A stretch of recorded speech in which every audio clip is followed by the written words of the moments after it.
Hi everyone, I'm Flatcap Sam. I recently watched a video by a YouTuber called A Few True Things, and I found his video thoughtful and genuinely helpful. He reflects on the divisions we're seeing across many Christian denominations today, and especially on the idea that these conflicts are often rooted in deeper philosophical assumptions, not just theological disagreements. What I want to do here is not to critique or correct his argument, but to offer a few complementary reflections and questions, very much in the same spirit of careful conversation as his video was made.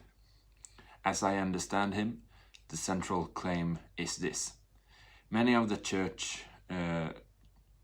church's divisions today ultimately come down to different understandings of truth itself. On one side is the realist view, the conviction that truth, including moral truth, is objective and revealed by God, and binding regardless of cultural change. On the other side is relativism, the view that truth is shaped by historical context, human experience, and evolving cultural norms. And importantly, I don't hear him saying that all theological developments is relativism.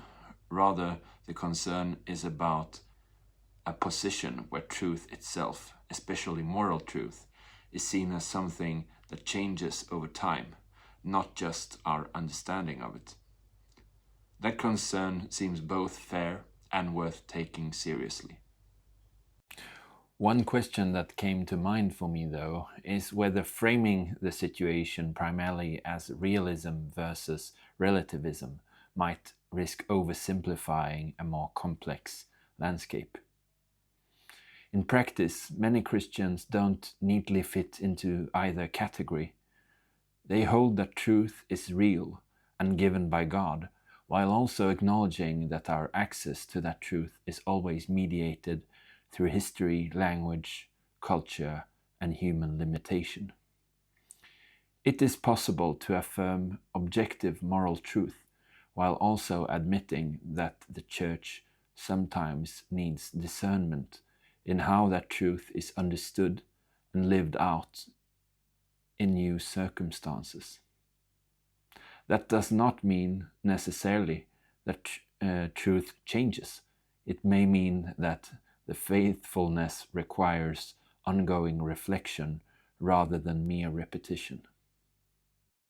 Another observation concerns the classic denominations. I'm thinking of the Roman Catholic Church, Eastern and Oriental Orthodoxy, and confessional Protestant traditions.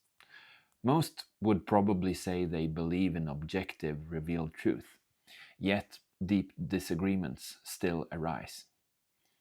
That makes me wonder whether the real fault lines are sometimes not only about whether truth is objective, but about how scripture, tradition, authority, reason, and lived experience relate to one another.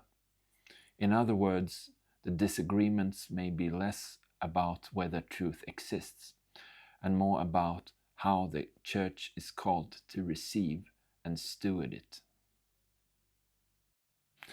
A final layer I would like to add is ecclesiology. How do we understand the nature of the Church? Is the Church primarily a guardian of fixed formulations or a living body called to faithfully interpret God's truth across changing historical contexts? Most Christians would say it's somehow both, and holding those together is not easy. The challenge, it seems to me, is not choosing between truth and compassion or realism and humility, but learning how to hold these together without collapsing one into the other. So while I appreciate the clarity of the realism-relativism framework, I wonder whether the present moment calls for an even more nuanced conversation. One that includes philosophy, yes, but also hermeneutics, ecclesiology, and probably a lot of pastoral wisdom. What do you think are causing the divisions in the church, and how can we heal them? Let me know in the comments. And be sure to watch the video from A Few True Things. You'll find the link in the description, and subscribe to his great channel. And if you'd like more Swedish thoughts on faith and society, hit like and subscribe. As we say in Swedish, Gud välsigne dig.